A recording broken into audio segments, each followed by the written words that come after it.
plot was so, if I was going to sit down and write a really boring, stupid, obvious terrorist novel, this is the novel I would write. Oh, let me think. You know, a guy recruited in Nigeria. Oh, there's something that never happens. Go into Yemen. Oh, boy, because there's no terrorists in Yemen, right? Oh, smuggling a bomb on a plane hidden in his clothes. Gee, that's never happened before. I mean, like, every element of this plot we have seen before, right?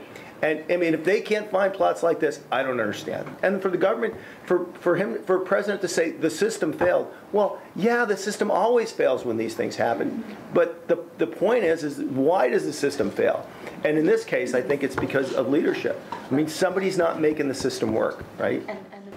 Well, you know, the problem with these types of things is a lot of times we don't know if something worked or didn't until the next plot is foiled. And I think that is the problem, and it kind of leads to complacency by the public, you know, in a few weeks. And, you know, as much as we all hate to think about it, you know, to be gone from the news. And you know, people won't care anymore, unfortunately, until the next one. So I would like to see the Obama administration really say, you know, all I've seen right now is a lot of initiatives that have nothing to do with what just happened. And I'd really like to see them, you know, and maybe it's today at the press conference they're going to have, but really kind of lay out, you know, here is our failures, you know, in not a blame game, but really here is what we cite as what happened. Here's how we're going to fix it, and here's how not just we're going to fix it, but here's how we're going to specifically go to our people within the executive branch and really impress on them why it's so important. I think sometimes they forget that idea of really going down in and filtering through the department. You know, I think they sometimes think, well, let's just give it out to the department heads and it'll all be okay. But with something like this that's so based on relationships, because information sharing really is about those relationships, I think you really have to really take a more aggressive approach than just, oh, you know, we gave a memo to our top level people. What the Senate bill does is it creates a new role for the Director of the Office of Personnel Management. As a sponsor, get this, as a sponsor of a select number, about 2, as far as I can read, 2 health plans to compete directly against private sector plans. Now, OPM has never done this before. It's a very, very different role. But here's what I want you to be aware of. Historically, OPM, as an umpire of the federal employee health benefit system, kind of an honest broker, taking care, you know, business, OPM never got into a lot of regulatory detail. I mean, they really don't. If the plan that is offered meets basic requirements, they kind of, you know, they sign off on it. I know, I was at OPM for 4 years. Now how it works. It's actually the best example of a real public-private partnership.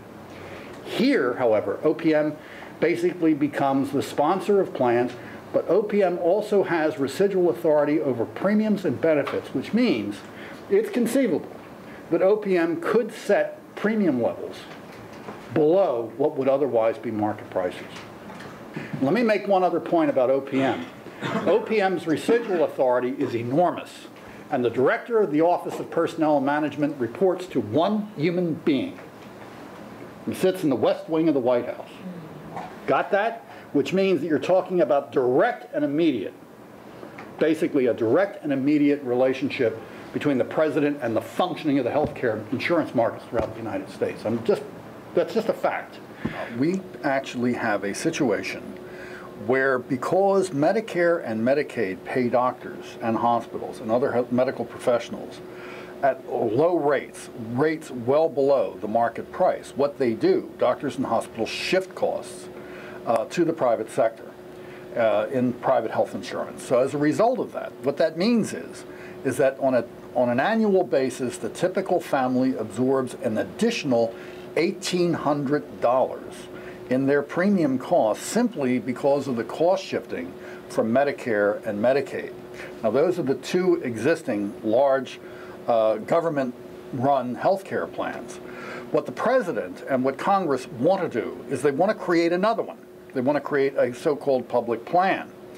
The concern is that if they set up a public plan that resembles Medicare, for example, what will happen is that you will have the same type of pricing that you have in Medicare, and that Congress, for whatever reason, will try to make things artificially cheaper for people who enroll in the public plan. Well, what Congress will do is then to start to ratchet down the payments to doctors and hospitals But what will that mean? It will mean that you will have the same kind of cost shifting on top of the existing cost shifting to individuals and families that we have now, only much greater.